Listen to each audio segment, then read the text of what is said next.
ចង់បានស្បែក1គីឡូតឹងណាស់ដូចកូរ៉េកុំភ្លេចម៉ាស៊ីនម៉ាស្សាមក Lumi ចំនួនថ្មីនៅក្នុងមួយឈុតនេះមានក្រដាសណែនាំតួម៉ាស៊ីនខ្សែសាកនិងថង់សម្រាប់ដាក់ម៉ាស៊ីនមួយម៉ាស៊ីននេះមកជាមួយរូបរាងថ្មីទាន់សម័យបច្ចេកវិទ្យាទំនើបចុងក្រោយមានមុខងារ4 Heating EMS EP និង VR ស័ក្តិសមគ្រប់តម្រូវការស្បែកគ្រប់វ័យណែនាំឲ្យប្រើជាមួយសេរ៉ុមវីតាមីនឬ Skin Care គ្រប់ប្រភេទសម្រាប់វិធីប្រើចុចសង្កត់លើប៊ូតុងនេះដើម្បីបើកម៉ាស៊ីនមុខងារទី1 Heating មាន LED ពណ៌ក្រហមនិងកម្ដៅ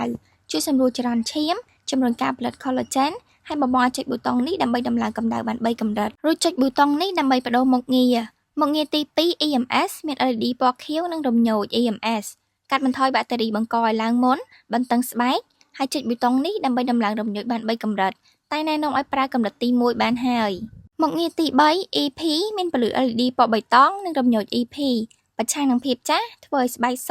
អាចដំឡើងរំញោចបាន3កម្រិតដូចគ្នាមុខងារទី4 VR មានពន្លឺ LED ពណ៌លឿងនិងរំញ័រជួសជុលរបាំងការពារស្បែកធ្វើឲ្យស្បែកគីឡូភ្លឺថ្លាជំរុញ Skin Care ដើម្បីបិទម៉ាស៊ីនចុចសង្កត់លើប៊ូតុងនេះពេលម៉ាស្សាបងអាចម៉ាស្សាជារង្វង់ក៏បានម៉ាស្សាអូសពីក្រោមទៅលើក៏បានគួរប្រើម្ដង5ទៅ10នាទីមួយសប្តាហ៍ប្រើ2ទៅ3ដងដើម្បីទទួលបានប្រសិទ្ធភាពខ្ពស់ម៉ាស៊ីននេះមាននាទីកំណត់5នាទីវានឹងអូតូបិទខ្លួនឯងសម្រាប់ការសម្អាតណែនាំឲ្យជូតក្បាលម៉ាស៊ីនជាមួយក្រដាសឬក្រណាត់សើមរាល់ពេលប្រើរួចវាជាប្រភេទសាកថ្ម3ម៉ោងមុនពេលប្រើសម្រាប់ព័ត៌មានបន្ថែមមកអាចផ្ញើសារមក YoYo Skin បាន